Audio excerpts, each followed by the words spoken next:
Hey everybody, I'm back and I'm testing a new microphone.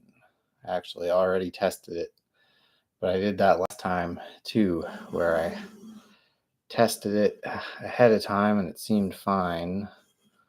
And then when I tried the stream, it sounded terrible. But this is a different microphone, so hopefully this one's better. So yeah, this is Assorted Reading. It's a bit of a mystery selection. I like seeing a little bit of detail on this statue. I don't mind that the statue looks kind of crazy, but a bit of detail is nice. Actually, one thing, should have done this before I got started, but there. There we go. Now it's a little moodier. If it gets too dark, I'll make some adjustments later. But anyways, I got a pile full of books here, and I'm going to try it out. So last time I started with H.P. Lovecraft, and I found like that was the perfect warm-up material. So we'll see if that works again. Actually, I think I prefer it with that off. That looks a bit more natural now. Well, that looks way better. I don't know what I was thinking. Okay, it's never too late to go back on an idea. All right, so we once again have the H.P. Lovecraft book. Also, if the sound really sucks, I hope someone will tell me, because I feel like you can't test this stuff enough. Also, you guys should see this guy a bit more. We've been hanging out a lot lately, and I wouldn't want you to miss out on just a reminder that those eyes are very perceptive and they're going to notice everything that's going on. All right, so we have page 24 of the H.P. Lovecraft book, which is The Doom That Came to Sarnath, which is just another one of those titles that's just immediately interesting to me. I think he manages to just knock it out of the park with the titles every time. The titles are always endlessly fascinating and intriguing with his stories. So, without further ado, let's begin. The Doom That Came to Sarnath. There is in the land of Minar a vast still lake that is fed by no stream, and out of which no stream flows. 10,000 years ago there stood by its shore the mighty city of Sarnath, but Sarnath stands there no more. It is told that in the immemorial years when the world was young, before ever the men of Sarnath came to the land of Minar, another city stood beside the lake, the gray stone city of Ib, which was old as the lake itself, and peopled with beings not pleasing to behold. Very odd and ugly were these beings, as indeed are most beings of a world yet inchoate and rudely fashioned. It is written on the brick cylinders of Cadatharon that the beings of Ib were in hue as green as the lake and the mists that rise above it, that they had bulging eyes, pouting flabby lips, and curious ears, and were without voice. It is also written that they descended one night from the moon in a mist, they and the vast still lake and gray stone city Ib. However this may be, it is certain that they worshipped a sea-green stone idol chiseled in the likeness of Bokrog, the great water lizard, before which they danced horribly when the moon was gibbous. And it is written in the papyrus of Alarnic that they one day discovered fire, and thereafter kindled flames on many ceremonial occasions.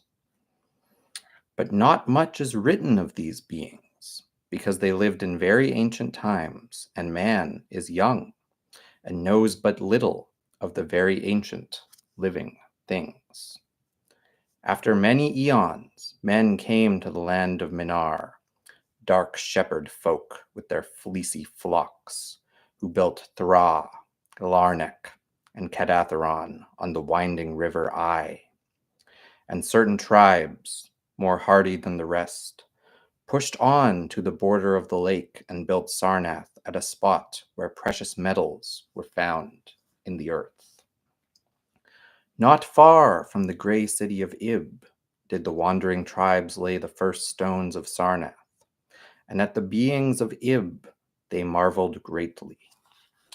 But with their marveling was mixed hate, for they thought it not meet that beings of such aspect should walk about the world of men at dusk.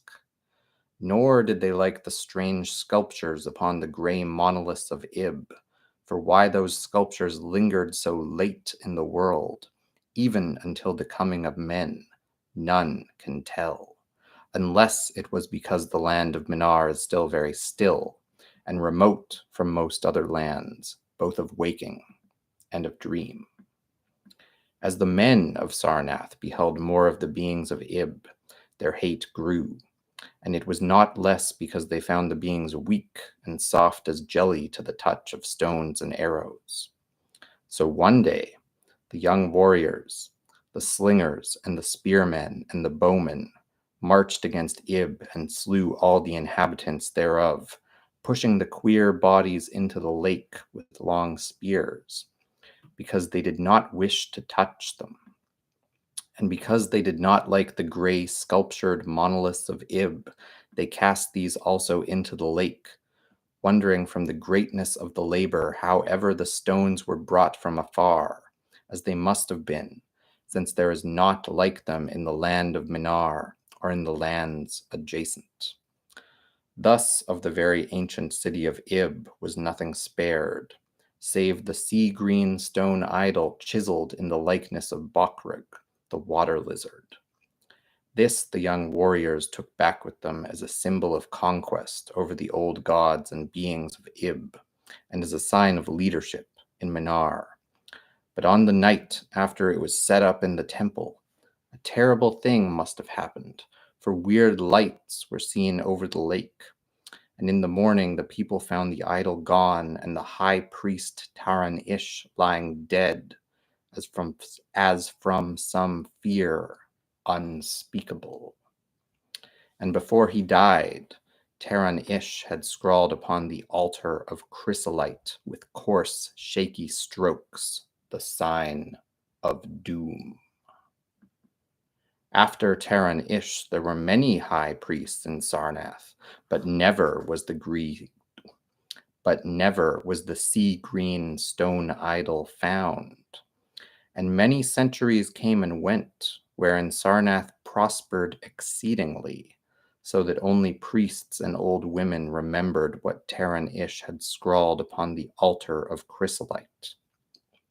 Betwixt Sarnath and the city of Alarnik arose a caravan route, and the precious metals from the earth were exchanged for other metals and rare cloths and jewels and books and tools for artificers and all things of luxury that are known to the people who dwell along the winding river Ai and beyond. So Sarnath waxed mighty and learned and beautiful, and sent forth conquering armies to subdue the neighboring cities. And in time there sate upon a throne in Sarnath the kings of all the land in Minar and of many lands adjacent. I think that was supposed to be, so Sarnath waxed mighty and learned and beautiful, and sent forth conquering armies to subdue the neighboring cities. Needed to correct that. The wonder of the world and the pride of all mankind was Sarnath the Magnificent.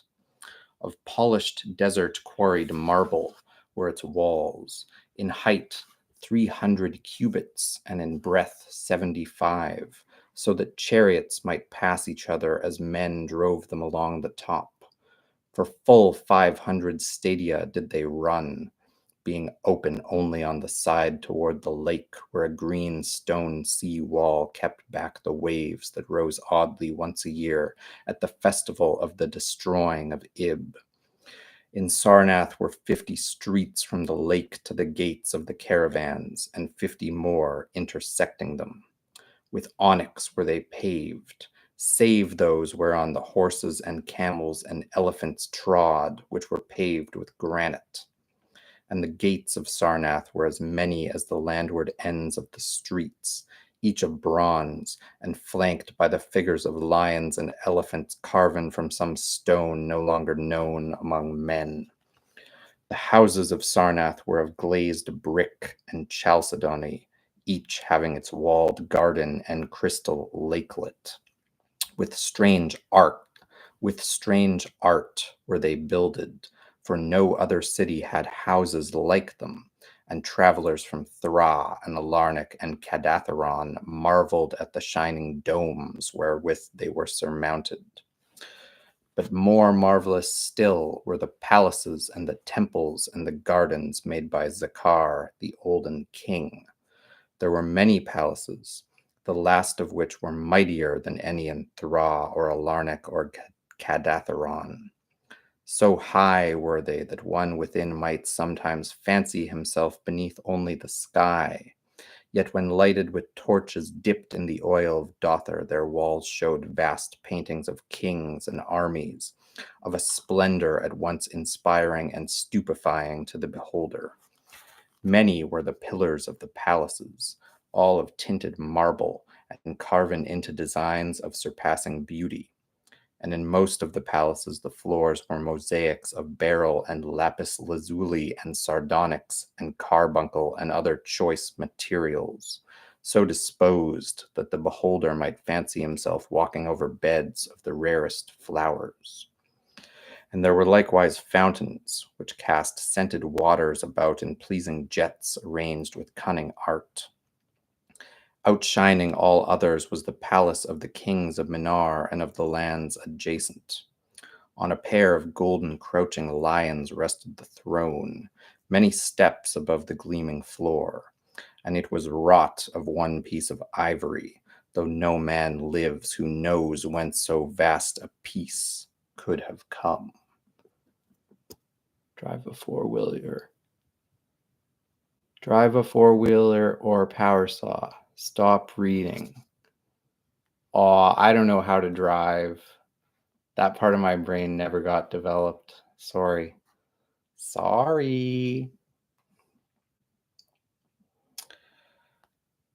I'm going back to H.P. Lovecraft. So, in that palace, there were also many galleries and many amphitheaters where lions and men and elephants battled at the pleasure of the kings. Sometimes the amphitheaters were flooded with water conveyed from the lake in mighty aqueducts, and then were enacted stirring sea fights or combats betwixt swimmers and deadly marine things. Lofty and amazing were the 17 tower-like temples of Sarnath, fashioned of a bright multicolored stone not known elsewhere. A full 1,000 cubits high stood the greatest among them, wherein the high priest dwelt with a magnificence scarce less than that of the kings. On the ground were halls as vast and splendid as those of the palaces, where gathered throngs in worship of Zokalar and Tamash and Loban, the chief gods of Sarnath. Just a moment. When I don't like to see things, I block the area.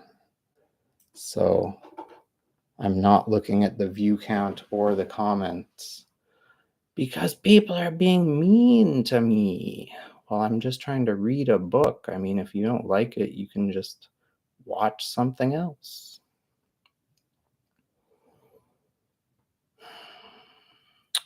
For so close to life were they that one might swear the graceful bearded gods themselves sate on the ivory thrones, and up unending steps of zircon was the tower chamber, where from the high priests looked out over the city and the plains and the lake by day, and at the cryptic moon and significant stars and planets, and their reflections in the lake at night. Here was done the very secret and ancient rite in detestation of Bakrug, the water lizard, and here rested the altar of chrysolite, which bore the doom scrawl of Taran Ish. Wonderful likewise were the gardens made by Zakar, the olden king. In the cemetery of Sarnath they lay, covering a great space and encircled by a high wall, and they were surmounted by a mighty dome of glass, through which shone the sun and moon and planets when it was clear, and from which were hung fulgent images of the sun and moon and stars and planets when it was not clear. In summer, the gardens were cooled with fresh, odorous breezes skillfully wafted by fans, and in winter they were heated with concealed fires, so that in those gardens it was always spring. There ran little streams over bright pebbles, dividing meads of green and gardens of many hues, and spanned by a multitude of bridges. Many were the waterfalls in their courses, and many were the lilied lakelets into which they expanded. Over the streams and lakelets rode white swans, whilst the music of rare birds chimed in with the melody of the waters. In ordered terraces rose the green banks, adorned here and there with bowers of vines and sweet blossoms, and seats and benches of marble and porphyry. And there were many small shrines and temples where one might rest or pray to small gods. Each year there was celebrated in Sarnath the feast of the destroying of Ib, at which time wine, song, dancing, and merriment of every king abounded. Great honors were then paid to the shades of those who had been annihilated. Great honors were then paid to the shades of those who had annihilated the odd ancient beings, and the memory of those beings and of their elder gods was derided by dancers and lutanists crowned with roses from the gardens of Zakar. And the kings would look out over the lake and curse the bones of the dead that lay beneath it. At first the high priest liked not these festivals, for there had descended amongst them queer tales of how the sea-green icon had vanished, and how Taran Ish had died from fear and left a warning. And they said that from their high tower they sometimes saw lights beneath the waters of the lake. But as many years passed without calamity, even the priests laughed and cursed and joined in the orgies of the feasters.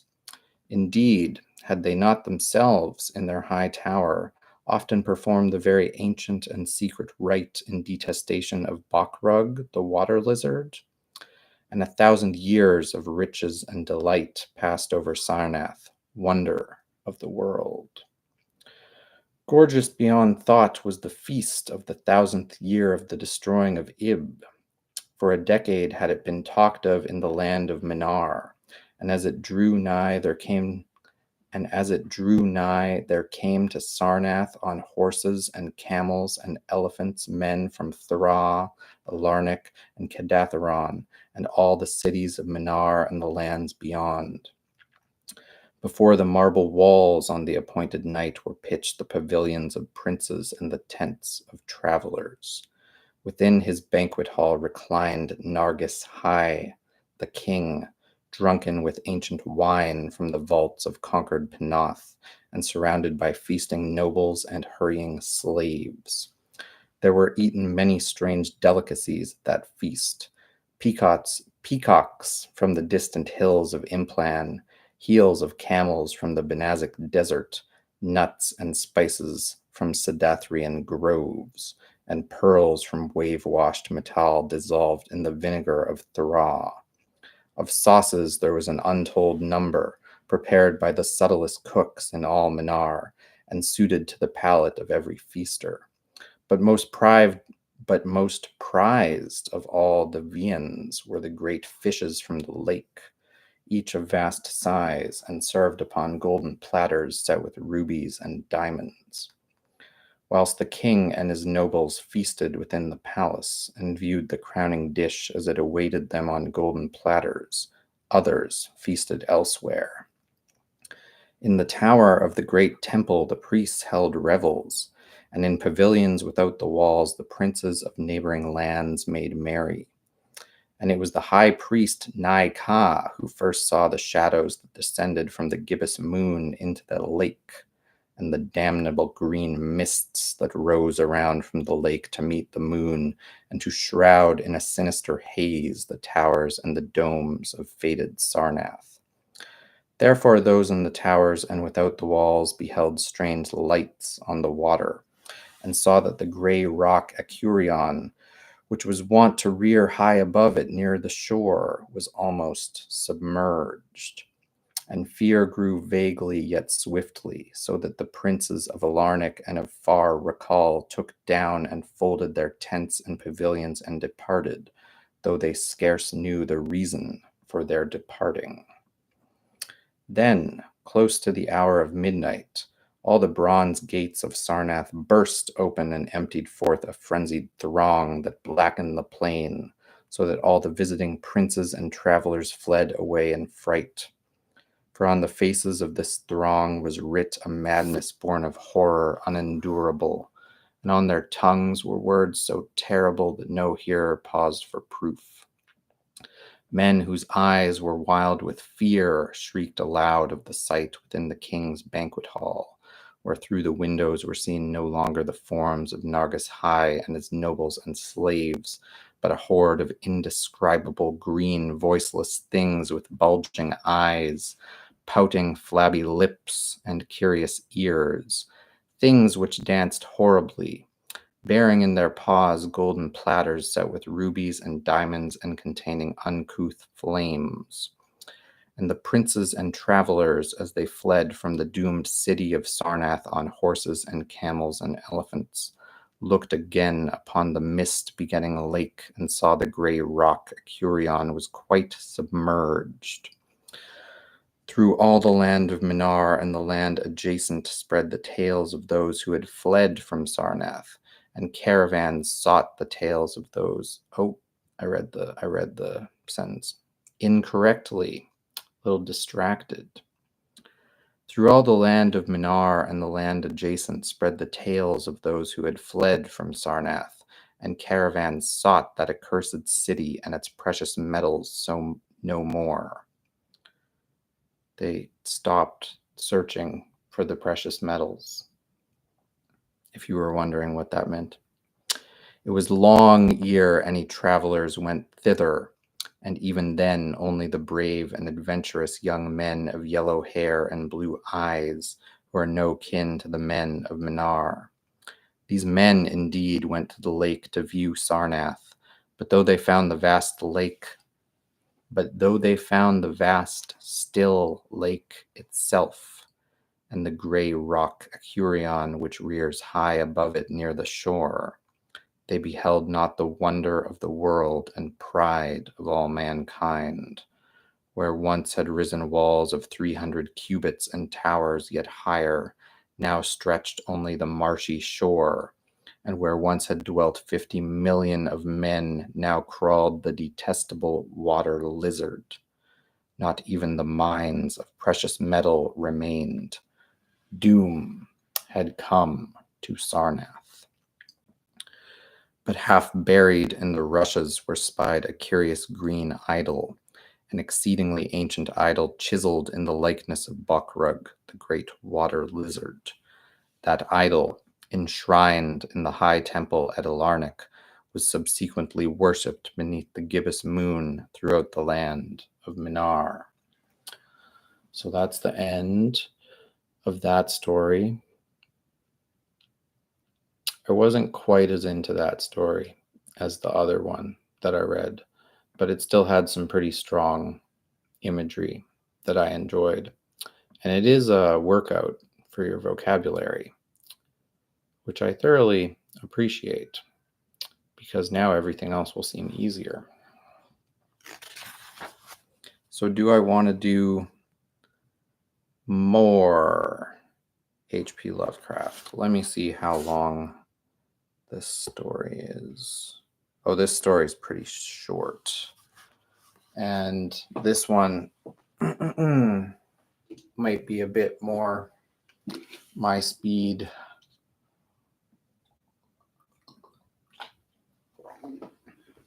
And get me back in the game.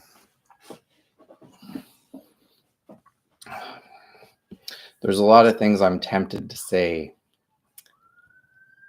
but I'm hoping that I can just get them out through the way that I read this. So we'll do one more H.P. Lovecraft story. This is The Statement of Randolph Carter. I repeat to you, gentlemen, that your inquisition is fruitless. Detain me here forever, if you will. Confine or execute me if you must have a victim to propitiate the illusion you call justice. But I can say no more than I have said already. Everything that I can remember, I have told you with perfect candor. Nothing has been distorted or concealed, and if anything remains vague, it is only because of the dark cloud which has come over my mind. That cloud and the nebulous nature of the horrors which brought it upon me. Again, I say, I do not know what has become of Harley Warren, though I think, almost hope, that he is in peaceful oblivion, if there be anywhere so blessed a thing. It is true that I have, for 5 years, been his closest friend, and a partial sharer of his terrible researches into the unknown.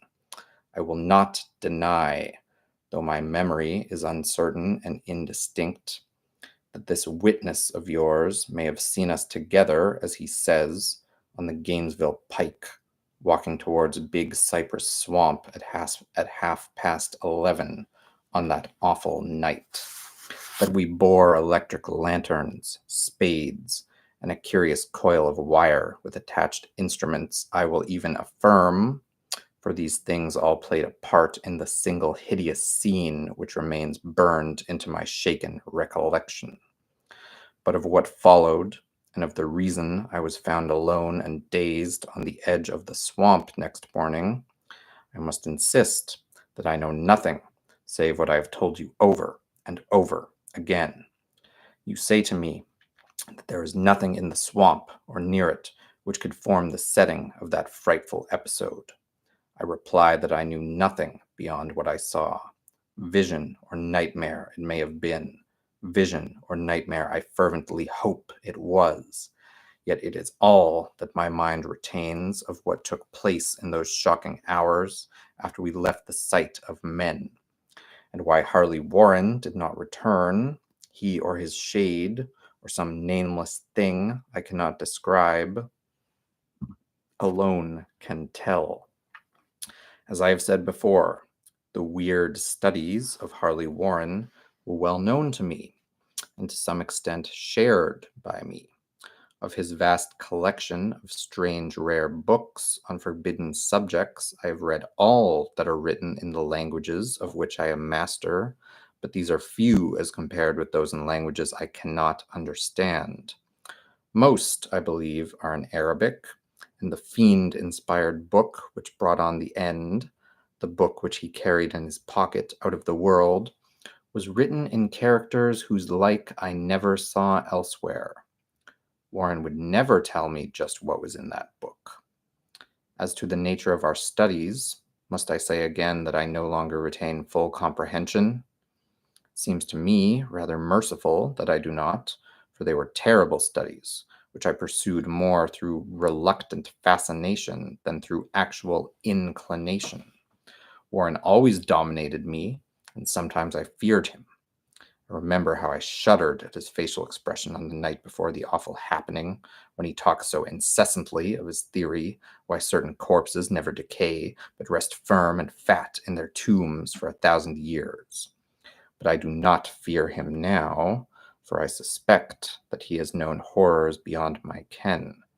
Now I fear for him. Once more I say that I have no clear idea of our object on that night. Certainly, it had much to do with something in the book which Warren carried with him, that ancient book in undecipherable characters which had come to him from India a month before, but I swear I do not know what it was that we expected to find. Your witness says he saw us at 11:30 on the Gainesville Pike, headed for Big Cypress Swamp. This is probably true, but I have no distinct memory of it.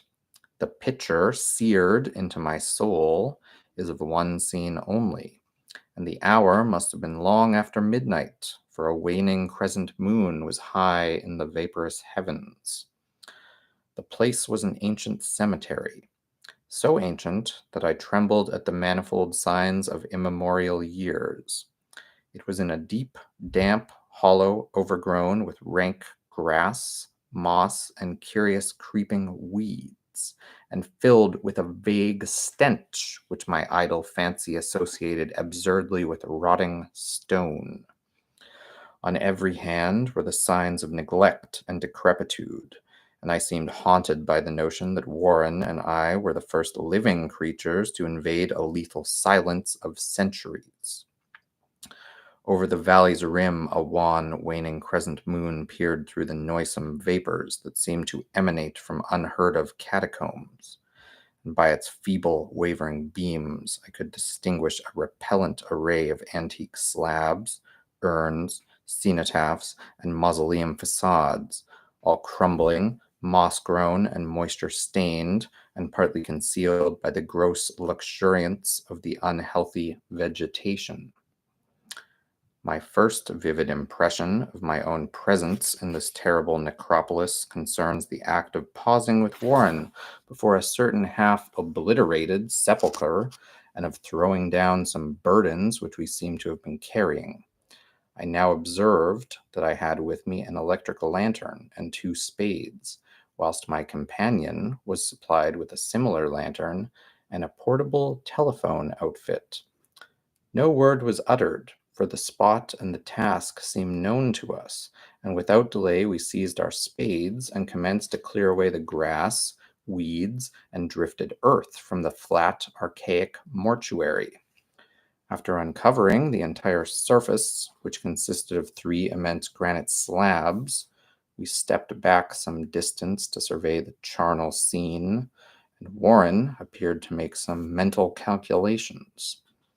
Then he returned to the sepulchre, and using his spade as a lever, sought to pry up the slab lying nearest to a stony ruin, which may have been a monument in its day. He did not succeed, and motioned to me to come to his assistance. Finally, our combined strength loosened the stone, which we raised and tipped to one side. The removal of the slab revealed a black aperture, from which rushed an effluence of miasmal gases so nauseous that we started back in horror. After an interval, however, we approached the pit again and found the exhalations less unbearable. Our lanterns disclosed the top of a flight of stone steps, dripping with some detestable ichor of the inner earth, and bordered by moist walls encrusted with niter. And now, for the first time, my memory records a verbal discourse, Warren addressing me at length in his mellow tenor voice, a voice singularly unperturbed by our awesome surroundings. "I'm sorry to have to ask you to stay on the surface," he said. "But it would be a crime to let anyone with your frail nerves go down there. You can't imagine, even from what you have read and from what I've told you, the things I shall have to see and do. It's fiendish work, Carter, and I doubt if any man without ironclad sensibilities could ever see it through and come up alive and sane. I don't wish to offend you, and heaven knows I'd be glad enough to have you with me. But the responsibility is in a certain sense mine, and I couldn't drag a bundle of nerves like you down to probable death or madness. I tell you, you can't imagine what the thing is really like, but I promise to keep you informed over the telephone of every move. You see, I have enough wire here to reach to the center of the earth and back. I can still hear, in memory, those coolly spoken words, and I can still remember my remonstrances. I seemed desperately anxious to accompany my friend into those sepulchral depths, yet he proved inflexibly obdurate. At one time, he threatened to abandon the expedition if I remained insistent, a threat which proved effective, since he alone held the key to the thing. All this I can still remember, though I no longer know what manner of thing we sought. After he had obtained my reluctant acquiescence in his design, Warren picked up the reel of wire and adjusted the instruments. At his nod, I took one of the latter and seated myself upon an aged, discolored gravestone close by the newly uncovered aperture.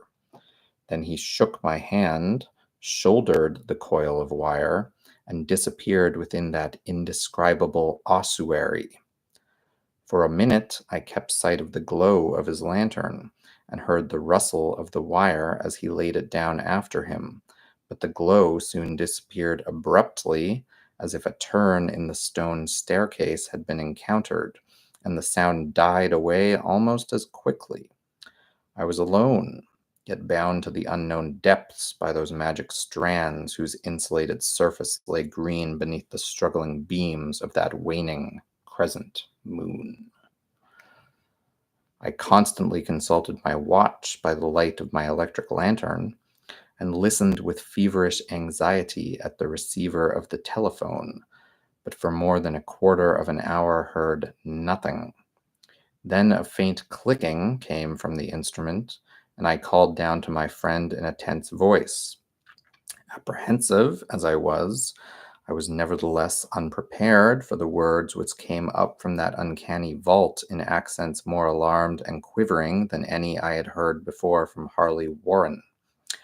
He who had so calmly left me a little while previously now called from below in a shaky whisper more portentous than the loudest shriek. God, if you could see what I am seeing! I could not answer. Speechless, I could only wait. Then came the frenzied tones again. Carter, it's terrible, monstrous, unbelievable. This time my voice did not fail me, and I poured into the transmitter a flood of excited questions. Terrified, I continued to repeat, Warren, what is it? What is it? Once more came the voice of my friend, still hoarse with fear, and now apparently tinged with despair. I can't tell you, Carter. It's too utterly beyond thought. I dare not tell you. No man could know it and live. Great God! I never dreamed of this. Stillness again, save for my now incoherent torrent of shuddering inquiry. Then the voice of Warren in a pitch of wilder consternation. Carter, for the love of God, put back the slab and get outside of this if you can. Quick!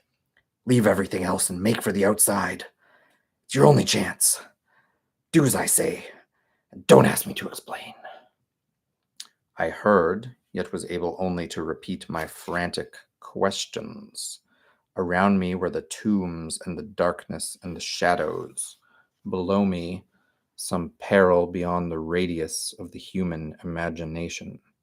But my friend was in greater danger than I, and through my fear I felt a vague resentment that he should deem me capable of deserting him under such circumstances. More clicking, and after a pause, a piteous cry from Warren. "Beat it! For God's sake, put back the slab and beat it, Carter!" Something in the boyish slang of my evidently stricken companion unleashed my faculties. I formed and shouted a resolution. "Warren, brace up. I'm coming down." But at this offer, the tone of my auditor changed to a scream of utter despair. "Don't.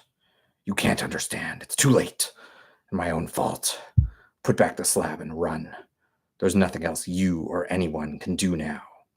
The tone changed again, this time acquiring a softer quality, as of helpless resignation, yet it remained tense through anxiety for me. "Quick, before it's too late." I tried not to heed him, tried to break through the paralysis which held me, and to fulfill my vow to rush down to his aid. But his next whisper found me still, held inert in the chains of stark horror. "Carter, hurry. It's no use. You must go. Better one than two. The slab." A pause, more clicking than the faint voice of Warren. "Nearly over now. Don't make it harder. Cover up those damn steps and run for your life. You're losing time. So long, Carter. I won't see you again." Here, Warren's whisper swelled into a cry that gradually rose to a shriek fraught with all the horror of the ages. "Curse these hellish things, legions. My God, beat it, beat it, beat it." After that was silence. I know not how many interminable eons I sat stupefied, whispering, muttering, calling, screaming into that telephone. Over and over again through these eons I whispered and muttered, called, shouted, and screamed. "Warren, Warren, answer me. Are you there?" And then there came to me the crowning horror of all, the unbelievable, unthinkable, almost unmentionable thing. I have said that eons seemed to elapse after Warren shrieked forth his last despairing warning, and that only my own cries now broke the hideous silence. But after a while there was a further clicking in the receiver, and I strained my ears to listen. Again I called down, "Warren, are you there?" And in answer heard the thing which has brought this cloud over my mind. I do not try, gentlemen, to account for that thing, that voice, nor can I venture to describe it in detail, since the first words took away my consciousness and created a mental blank which reaches to the time of my awakening in the hospital. Shall I say that the voice was deep, hollow, gelatinous, remote, unearthly, inhuman, disembodied? What shall I say? It was the end of my experience and is the end of my story. I heard it and knew no more. Heard it as I sat petrified in that unknown cemetery in the hollow amidst the crumbling stones and the falling tombs, the rank vegetation and the miasmal vapors. Heard it well up from the innermost depths of that damnable open sepulchre as I watched amorphous, necrophagous shadows dance beneath an accursed waning moon. And this is what it said: "You fool, Warren is dead." And that's the statement of Randolph Carter. I enjoyed that one much more. I think that H.P. Lovecraft is a really amazing author, but for me to read it out loud, I find that these stories where there is a narrator like that, like a theoretically real person who is giving their own account of a terrible and horrible circumstance that they lived through or witnessed, is more enjoyable for me than The Doom That Came to Sarnath, which was more an omniscient kind of third person story like you would normally get in a book. Or not that books usually do anything. There's a million different kinds of books and plenty of them are in first person, but a lot of books have that kind of omniscient narrator. And I think I like the first person account a little better for doing reading out loud. And it's fun, it's nice to see his writing style kind of transposed onto a narrator who clearly has a very strong vocabulary, uh, unlike many people today who clearly don't read any books. But it's fun for me, and I think that's going to be my preference if I continue with those stories. But I am going to try something else.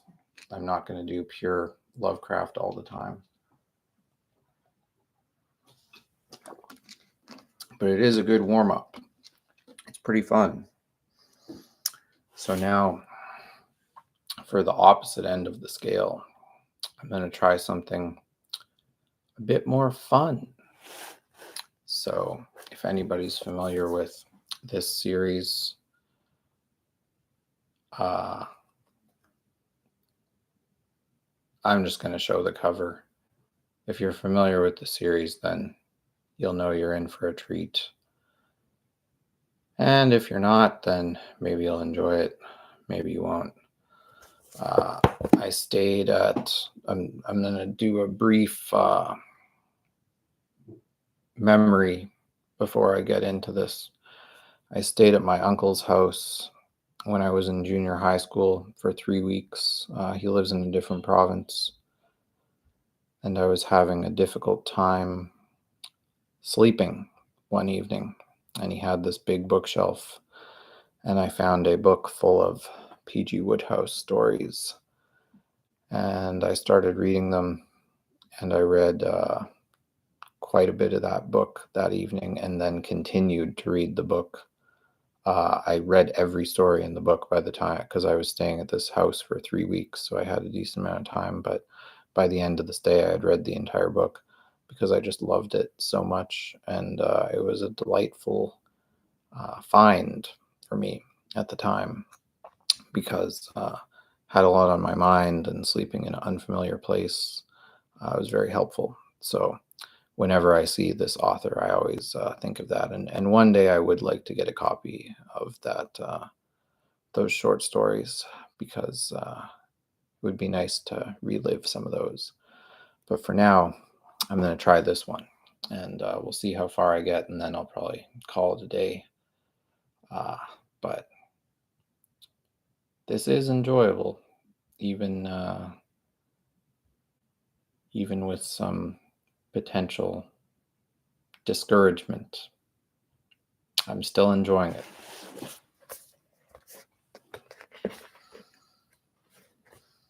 Oh, look at him. The man himself. You know it's going to be good when you see this face.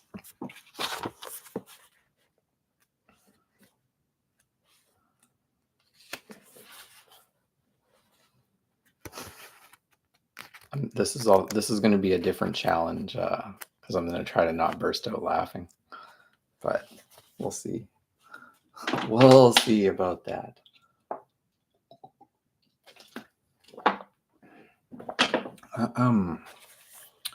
Chapter 1. As I sat in the bathtub, soaping a meditative foot and singing, if I remember correctly, Pale hands I loved beside the Shalimar. It would be deceiving my public to say that I was feeling boomsy a daisy. The evening that lay before me promised to be one of those sticky evenings, no good to man or beast. My Aunt Dahlia, writing from her country residence, Brinkley Court, down in Worcestershire, had asked me as a personal favor to take some acquaintances of hers out to dinner, a couple of the name of Trotter. They were, she said, creeps of the first water and would bore the pants off me, but it was imperative that they be given the old oil because she was in the middle of a very tricky business deal with the male half of the sketch, and at such times every little helps. Don't fail me, my beautiful Bertie, her letter had concluded, on a note of poignant appeal. Well, this Dahlia is my good and deserving aunt, not to be confused with Aunt Agatha, the one who kills rats with her teeth and devours her young. So when she says don't fail me, I don't fail her. But as I say, I was in no sense looking forward to the binge. The view I took of it was that the curse had come upon me. It had done so, moreover, at a moment when I was already lowered spiritually by the fact that for the last couple of weeks or so, Jeeves had been away on his summer holiday. Round about the beginning of July each year he downs Tools, the slacker, and goes off to Bognor Regis for the shrimp ring, leaving me in much the same position as those poets who used to have to read at school, who were leaving me in much the same position as those poets one used to have to read at school, who were always beefing about losing gazelles. For without this right-hand man at his side, Bertram Wooster becomes a mere shadow of his former self, and in no condition to cope with any ruddy trotters. Brooding darkly on these trotters, whoever they might be, I was starting to scour the left elbow and had switched to Ah, Sweet Mystery of Life, when my reverie was interrupted by the sound of a soft footstep in the bedroom, and I sat up, alert, and as you might say, agog, the soap frozen in my grasp.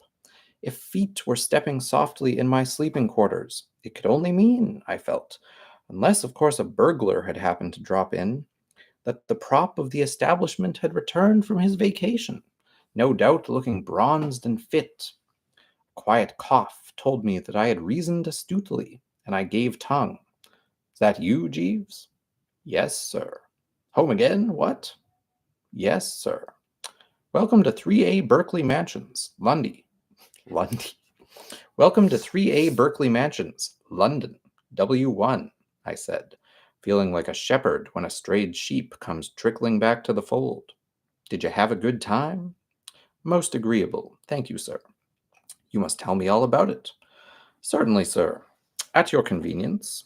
I'll bet you hold me spellbound. What are you doing in there? A letter has just arrived for you, sir. I was placing it on the dressing table. Will you be dining in, sir? No, out, blast it! A blind date with some slabs of Gorgonzola sponsored by Aunt Dahlia. So if you want to go to the club, carry on. As I have mentioned elsewhere in these memoirs of mine, Jeeves belongs to a rather posh club for butlers and valets called the Junior Ganymede, situated somewhere in Curzon Street, and I knew that after his absence from the metropolis, he would be all eagerness to buzz round there and hobnob with the boys, picking up the threads and all that sort of thing. When I've been away for a week or two, my first move is always to make a beeline for the drones. I can see you getting a rousing welcome from the members, with a hey nonny nonny and a hot cha-cha, I said. Did I hear you say something about there being a letter from me? Yes, sir. It was delivered a moment ago by a special messenger. Important, do you think? One can only conjecture, sir. Better open it and read contents. Very good, sir. There was a stage wait of about a minute and a half, during which my moodiness now much lightened, I rendered Roll Out the Barrel, I Love a Lassie, and Every Day I Bring Thee Violets, in the order named. In due season his voice filtered through the woodwork.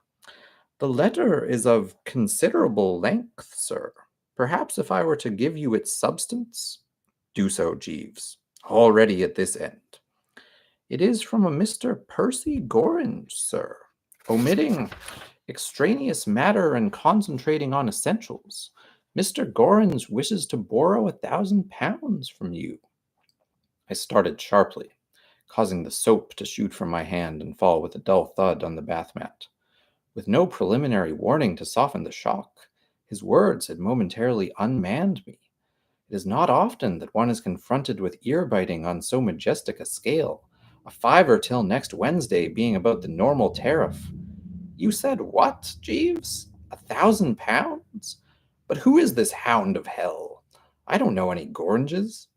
I gather from his communication that you and the gentleman have not met, sir.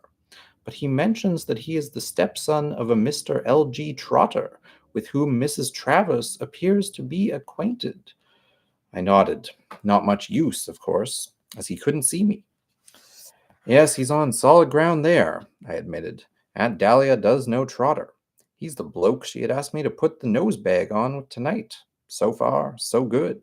But I don't see that being Trotter's stepson entitles this Gorringe to think he can sit on my lap and help himself to the contents of my wallet. I mean, it isn't a case of any stepson of yours, L.G. Trotter, is a stepson of mine. Dash it, Jeeves, once start letting yourself be touched by stepsons, where are you? The word flies round the family circle that you're a good provider, and up roll all the sisters and cousins and aunts and nephews and uncles to stake out their claims, several being injured in the crush. The place becomes a shambles. There is much in what you say, sir, but it appears to be not so. But it appears to be not so much a loan as an investment that the gentleman is seeking. He wishes to give you the opportunity of contributing the money to the production of his dramatization of Lady Florence Craye's novel Spindrift.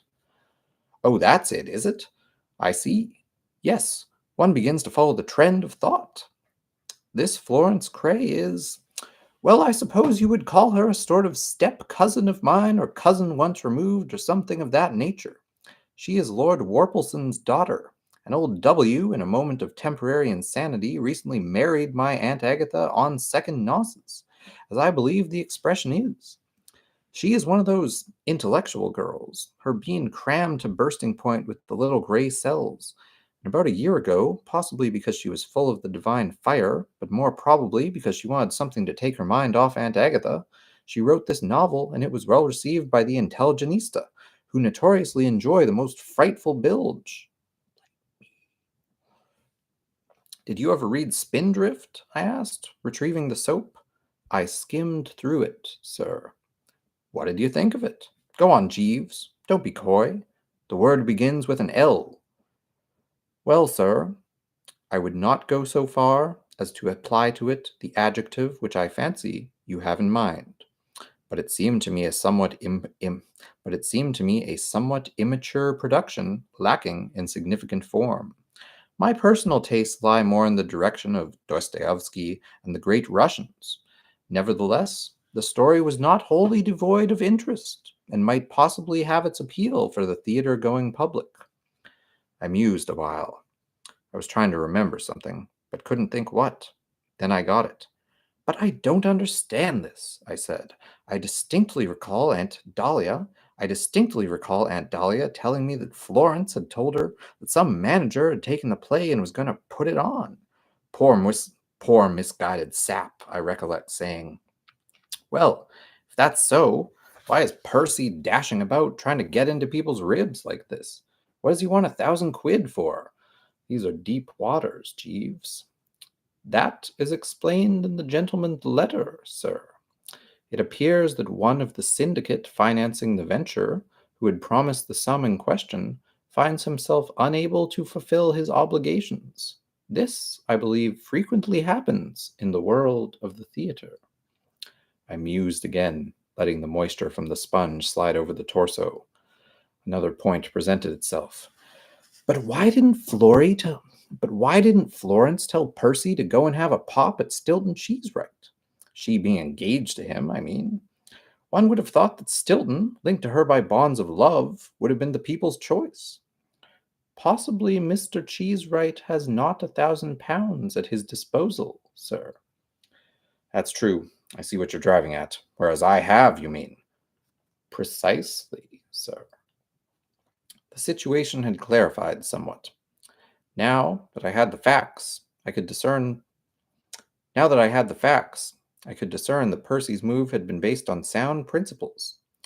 When you are trying to raise 1,000 quid, the first essential, of course, is to go to someone who has got 1,000 quid.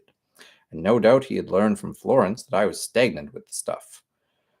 But where he had made his error was in supposing that I was the king of the mugs, and in the habit of scattering vast sums like birdseed to all and sundry. Would you back a play, Jeeves? No, sir. Nor would I. I'll meet him with a firm null prosequi, I think. Don't you? Keep the money in the old oak chest? I would certainly advocate for such a move, sir. Right. Percy gets the bird. Let him eat cake. And now to a more urgent matter. While I'm dressing, will you be mixing me a strengthening cocktail? Certainly, sir. A martini or one of my specials? The latter. I spoke in no uncertain voice.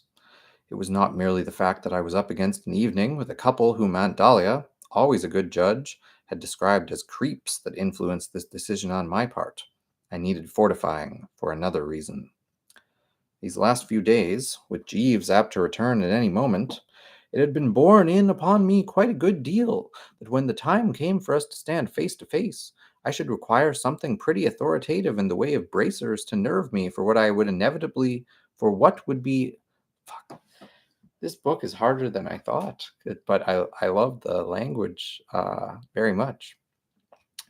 These last few days, with Jeeves apt to return at any moment, it had been borne in upon me quite a good deal that when the time came for us to stand face to face, I should require something pretty authoritative in the way of bracers to nerve me for what would inevitably be a testing encounter, calling for all that I had of determination and the will to win.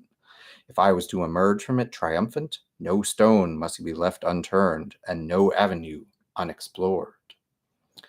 You know how it is when two strong men live in close juxtaposition, if juxtaposition is the word I want. Differences arise, wills clash, bones of contention pop up and start turning handsprings.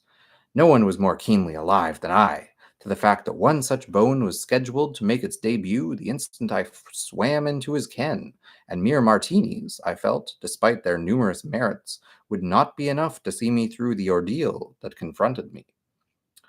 It was in quite fairly tense mood that I dried and clothed the person, and while it would perhaps be too much to say that as I entered the sitting room some quarter of an hour later I was a twitter, I was unquestionably conscious of a certain jumpiness. When Jeeves came in with the shaker, I dived at it like a seal going after a slice of fish and drained a quick one, scarcely pausing to say, "Skin off your nose." The effect was magical. That apprehensive feeling left me, to be succeeded by a quiet sense of power. I cannot put it better than by saying that, as the fire coursed through my veins, Wooster, the timid fawn, became in a flash Wooster, the man of iron will, ready for anything. What Jeeves inserts in these specials of his I have never ascertained, but their morale-building force is extraordinary. They wake the sleeping tiger in a chap. Well, to give you some idea, I remember once after a single one of them striking the table with clenched fist and telling my Aunt Agatha to stop talking rot, and I'm not sure if it wasn't bally rot. One of your best and brightest, Jeeves, I said, refilling the glass. The weeks among the shrimps have not robbed your hand of its cunning. He did not reply. Speech seemed to have been wiped from his lips, and I saw, as I had foreseen would happen, that his gaze was riveted on the upper slopes of my mouth. It was a cold, disapproving gaze. Such a fastidious luncher, who was not fond of caterpillars, might have directed at one which he had discovered in. It was a cold, disapproving gaze. Such a fastidious luncher, who was not fond of caterpillars, might have directed at one which he had discovered in his portion of salad. And I knew that the class of wills for which I had been bracing myself was about to raise its ugly head. I spoke suavely but firmly. You can't beat suave firmness on these occasions, and thanks to that life-giving special, I was able to be as firmly suave as Billy O. There was no mirror in the sitting room, but had there been, and had I caught a glimpse of myself in it, I have no doubt I should have seen something closely resembling a haughty senior of the old regime, about to tell the domestic staff just where it got off. Something appears to be arresting your attention, Jeeves. Is there a smut on my nose? His manner continued frosty. There are moments when he looked just like a governess, of which this was one. No, sir. It is on the upper lip, a dark stain like mulligatawny soup. I gave a careless nod. Ah, yes, I said, the mustache. That is what you are alluding to, is it not? I grew it while you were away. Rather natty, don't you think? No, sir, I do not. I moistened my lips with the special, still suave to the gills. I felt strong and masterful. You dislike the little thing? Yes, sir. You don't feel it gives me a sort of air? How shall I put it? A kind of diablerie? No, sir. You hurt and disappoint me, Jeeves, I said, sipping a couple of sips and getting suaver all the time. I could understand your attitude if the object under advisement were something bushy and waxed at the ends like a sergeant major's, but it is merely the delicate wisp of vegetation with which David Niven has for years been winning the applause of millions. When you see David Niven on the screen, you don't recoil in horror, do you? No, sir. His mustache is very becoming to Mr. Niven. But mine isn't to me? No, sir. It is at moments like this that a man realizes that the only course for him to pursue, if he is to retain his self-respect, is to unship the velvet hand and the iron glove, or rather, the other way about. Weakness at such a time is fatal. There are limits, I mean to say, and sharply defined limits at that. And these limits, I felt that he had passed about 1.25 miles. I yield to nobody in my respect for Jeeves's judgment in the matter of socks, shoes, shirts, hats, and cravats, but I was dashed if I was going to have him muscling in and trying to edit the Wooster face. I finished my special and spoke in a quiet, level voice. I'm sorry, Jeeves. I had hoped for your sympathy and cooperation, but if you are unable to see your way to sympathizing and cooperating, so be it. Come what may, however, I shall maintain the status quo. It is status quo that people maintain, isn't it? I have been put to considerable trouble and anxiety growing this mustache, and I do not propose to hew it off just because certain prejudiced parties, whom I will not specify, don't know a good thing when they see one. Je suis, je reste, Jeeves, I said, becoming a bit Parisian. Well, after this splendid exhibition of resolution on my part, I suppose there was nothing much the chap could have said except, "Very good, sir," or something of that sort. But, as it happened, he hadn't time to say even that, for the final word had scarcely left my lips when the front doorbell tootled. He shimmered out, and a moment later shimmered in again. "Mr. Cheesewright," he announced, and in clumped the massive form of the bird to whom he alluded. The last person I had expected to see, and for the matter of that, about the last one I wanted to. Okay, that's the end of chapter 1. It's pretty good.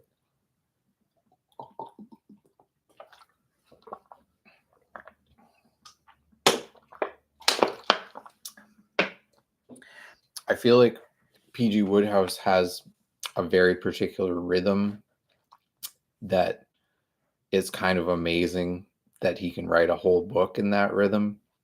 It's a little tricky to read out loud sometimes, but it's very satisfying when you can figure out the order that the words should be going in. And also, of course, there's the show. I don't know if anyone's seen the show. I'm never going to do it. I'm never going to do the dialogue as good as they do it on there, but still fun to read. So I'm going to try chapter 2. We'll see how that goes. Chapter 2. I don't know if you have had the same experience, but I have always found that there are certain blokes whose mere presence tends to make me ill at ease, inducing the nervous laugh, the fiddling with the tie, and the embarrassed shuffling of the feet. Sir Roderick Glossop, the eminent loony doctor, under circumstances so arranged themselves that I was enabled to pierce the forbidding exterior and see his better, softer side, was one of these. J. Washburn Stoker, with his habit of kidnapping people on his yacht and throwing his weight about like a pirate of the Spanish Main, was another. And a third is this G. Darcy Stilton Cheesewright. Catch Bertram Wooster vis-a-vis with him, and you do not catch him at his best. Considering that he and I have known each other since, as you might say, we were so high, having been at private school, Eton and Oxford together, we ought, I suppose, to be like Damon and what's-his-name, but we aren't, by any means. I generally refer to him in conversation as that blighter Stilton, while he, I have been informed by usually reliable sources, makes no secret of his surprise and concern that I am still on the right side of the walls of Colney Hatch, or some similar institution. When we met, there is always a certain stiffness. When we meet, there is always a certain stiffness and what Jeeves would call an imperfect fusion of soul. One of the reasons for this is, I think, that Stilton used to be a policeman. He joined the force on coming down from Oxford with the idea of rising to a position of eminence at Scotland Yard. Thing you find a lot of the fellows, doing these days. A things you find a thing you find a lot of the fellows, doing these days. True. He turned in his truncheon and whistle shortly afterwards because his uncle wanted him to take up another walk of life, but these rozzers, even when retired, never quite shake off that "where were you on the night of June the 15th" manner, and he seldom fails, when we run into one another, to make me feel like a rat of the underworld detained for questioning in connection with some recent smash-and-grab raid. Add the fact that this uncle of his wins his bread as a magistrate at one of the London police courts, and you will understand why I avoid him as much as possible and greatly prefer him elsewhere. The man of sensibility shrinks from being closeted with an ex-blue bottle with magistrate blood in him. In my demeanor, accordingly, as I rose to greet him, a close observer would have noticed more than a touch of the "to what am I indebted for the honor of this visit" stuff. I was at a loss to imagine what he was doing invading my privacy like this, and another thing that had fogged me was why, having invaded it, he was standing staring at me in a stern, censorious sort of way, as if the sight of me had got right in amongst him. In a stern, censorious sort of way, as if the sight of me had got right in amongst him, revolting his finest feelings. I might have been some dreg of society whom he had caught in the act of slipping a couple of ounces of cocaine to some other dreg. "Ho," he said, and this alone would have been enough to tell an intelligent bystander, had there been one, that he had spent some time in the ranks of the force. One of the first things the Big Four teach the young recruit is to say, "Ho." I thought as much, he went on, knitting the brow. "Swilling cocktails, eh?" This was the moment when, had conditions been normal, I would no doubt have laughed nervously, fingered the tie, and shuffled the feet, but with two of Jeeves' specials under my belt, still exercising their powerful spell, I not only remained intrepid, but retorted with considerable spirit, putting him right in his place. "I fail to understand you, officer," I said coldly. "Correct me if I am wrong, but I believe this is the hour when it is customary for an English gentleman to partake of a short snifter. Will you join me?" His lips curled. Most unpleasant. These coppers are bad enough when they leave their lips in status quo. "No, I won't," he replied curtly and offensively. "I don't want to ruin my constitution. What do you suppose those things are going to do to your eye and your power of control? How can you expect to throw doubles if you persist in stupefying yourself with strong drink? It's heartbreaking." This guy's straight edge.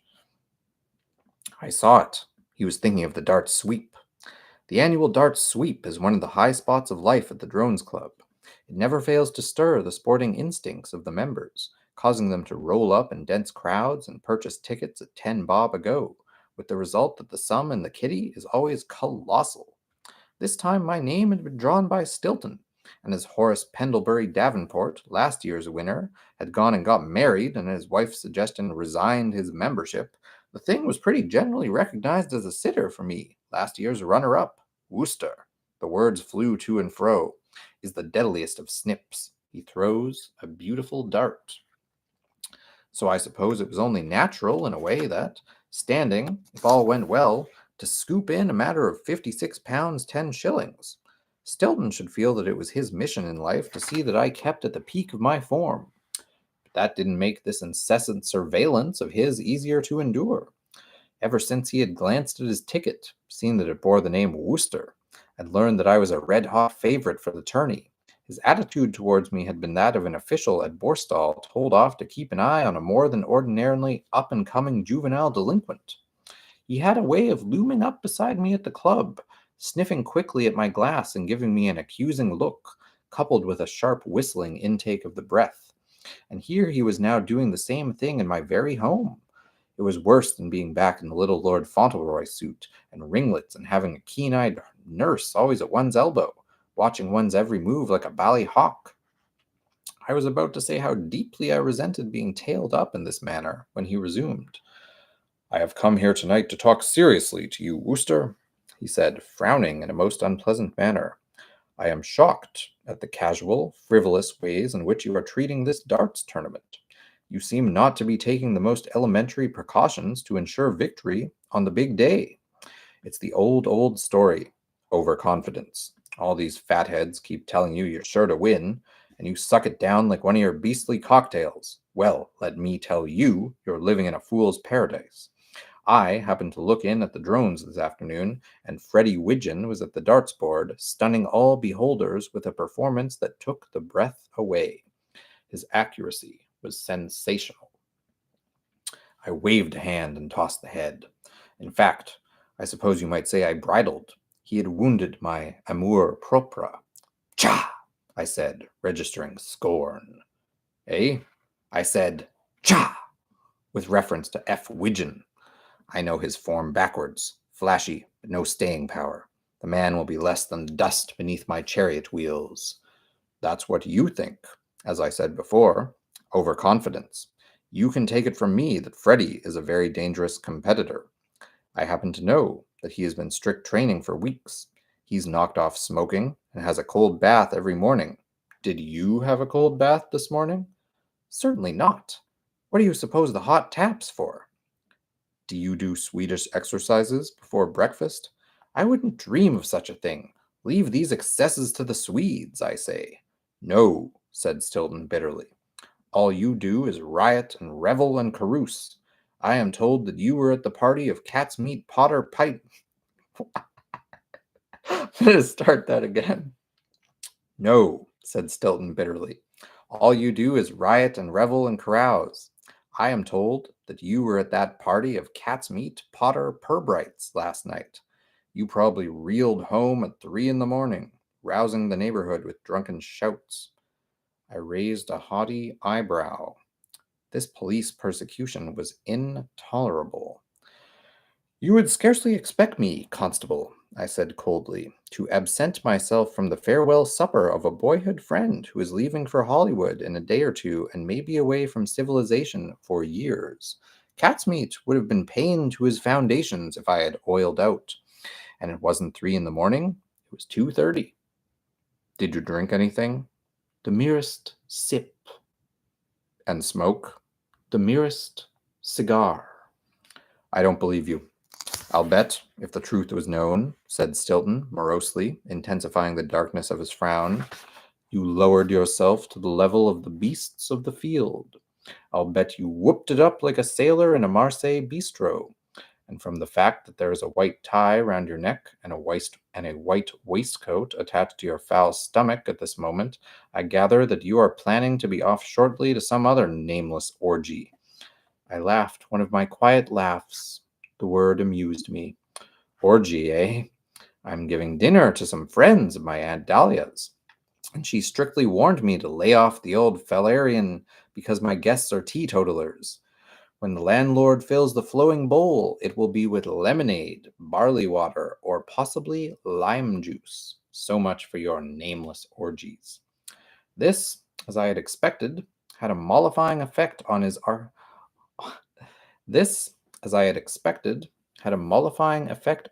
acerbity, if acerbity is the word I want. He did not become genial because he couldn't, but he became as nearly genial as it was in his power to be. He practically smiled. Capital, he said. Capital. Most satisfactory. I'm glad you're pleased. Well, good night.